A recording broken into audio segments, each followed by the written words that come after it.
We have Modern Family, we have Community, we have Parks and Recreation, we have 30 Rock, we have all of these shows that, while they may not be getting major viewership, they are certainly getting critical acclaim and they're getting awareness, and they're still, you know, millions of people are watching them, right? At the same time, the television audience altogether is shrinking tremendously. When I did A Different World, we had a 48 share, which meant that 48% of all the people who are watching television were watching that particular show. Maybe not a few, but 48% of all TV homes, as measured by, probably pretty inaccurately by Nielsen, were watching it. When I did Square Pegs, it was a flop. It had a 24 share. If you had a 24 share now, you would be like the queen of Hollywood. Everybody Loves Raymond, which was a big hit show that was on for what, 6 years, 8 years or something, didn't have a 24 share. So obviously the TV audience is fragmented and shrinking.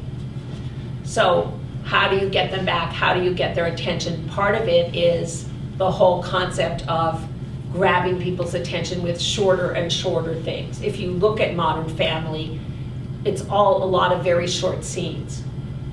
So it's kind of like, you don't like this, okay, here's something else, which is also what Saturday Night Live is like. It's like, you don't like this sketch, okay, another sketch that you will like will come up. I said in the subtitle to this, is Modern Family really modern? Well, it isn't really modern because it's very much the traditional. I mean, those people could live next door to Father Knows Best. There's no minorities in the show, really. And they adopted an Asian child, and there's a Latina woman, but she's a very rich Latina woman. And they don't, you know, there's no gangbangers, there's no, I mean, where do they live? They seem to live in some kind of Steven Spielbergville. You know? And yeah, maybe they live in Los Angeles, but it's never really dealt with that they live in Los Angeles. They live on Maple Street, down the street from you know, Father Knows Best and Read and all those shows. So in some ways, it's a very, very traditional show, and even the gay couple are a very traditional couple. And do you ever see them tongue kissing? No, does not happen. Don't see them exchanging affection on television.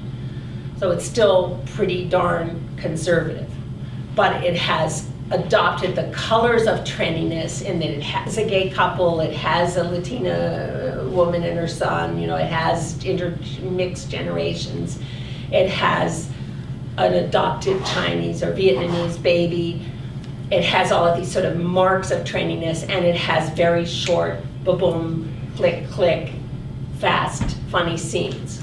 And I actually like the show. I'm teaching the show and I like the show and I think it's a good show.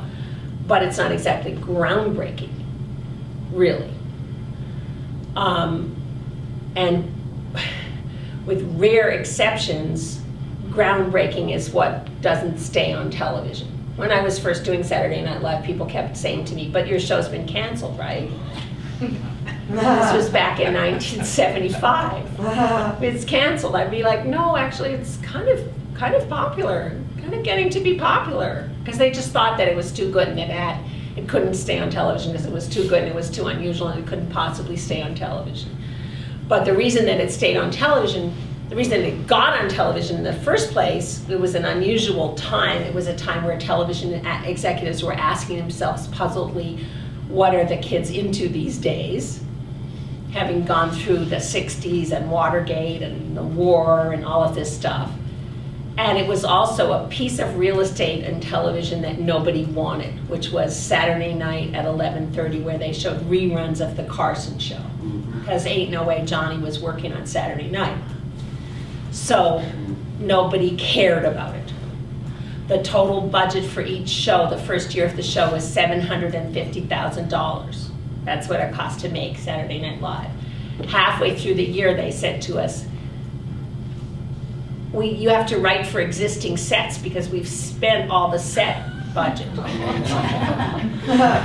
for the year. So whatever there is, that's what you've got. So it's like, okay, how do we set this in a peanut warehouse? was the Carter Ford election. So anyway, that's sort of what I think is happening trend-wise in comedy, and I think it's also happening with movie comedies. And I have to tell you that I'm very, like, I've been accused of being very negative, which, I mean, it's like, I'm a comedy writer, of course I'm fucking negative, what do you expect? But I don't like most comedy movies at all. I'm not a fan of them. But I just don't think they're that good. I don't think they're good. I didn't like There's Something About Mary. I thought it was like it made Animal House look like Sophocles or something. Aeschylus. I just thought it was dumb. And a lot of them I just think are really dumb. But I will tell you that I saw a comedy movie recently that did okay and made some money, and I did think it was hilarious, and that was The Other Guys. And I thought it was really funny, and I thought it was well done. It had good acting. Michael Keaton was wonderful in it.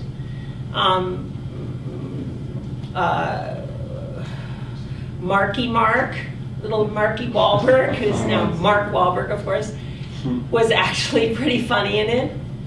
And I just thought it was clever, smart, well written, well done. And you know, of course, it did have to end in one of those big bang bang things at the end. But I mean, it was still pretty funny because the idea of having a helicopter knocked down out of the sky by golf balls was pretty funny.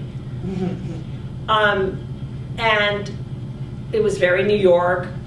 And now maybe my mind has gone soft because I have an 8-year-old child and I've seen way too many children's movies. If you wanted to do a seminar on children's movies, I could do that one too, because I have seen every children's movie that has come out in the past 5 years, almost without exception, either in the theater or on DVD, and sometimes many times.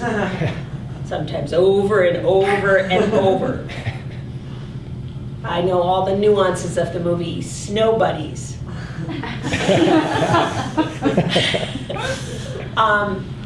Which is pretty darn funny too, I have to say. And those dogs are very cute.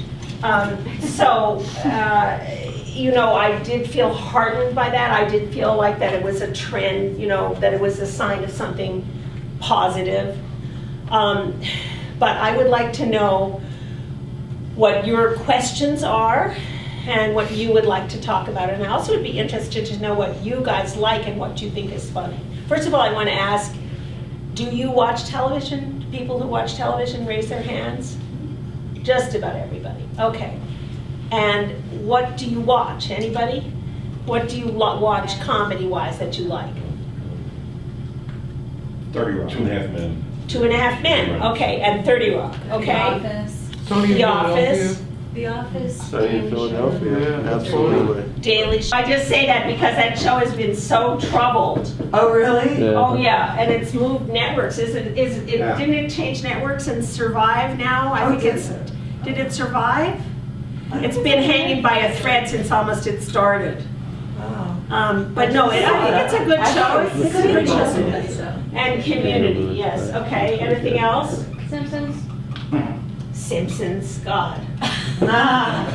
Simpsons, okay. Well, Simpsons, I'm going to put that with Family Guy. Okay. Sure. Anything else? No, you've got no HBO, no Showtime? How about all the Adult Swim, the cartoons? Okay. Do Friends reruns count? No.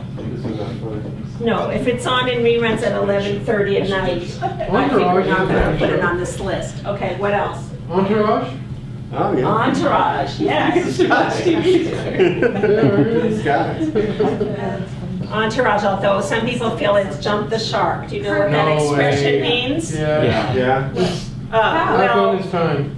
okay, so what happened is that there was an episode of Happy Days, which I don't know if you remember Happy Days, it's even older than Friends reruns, in which by the way, was not created as a vehicle for Henry Winkler. It was created as a vehicle for the parents And then it turned into a show about the kids, and it turned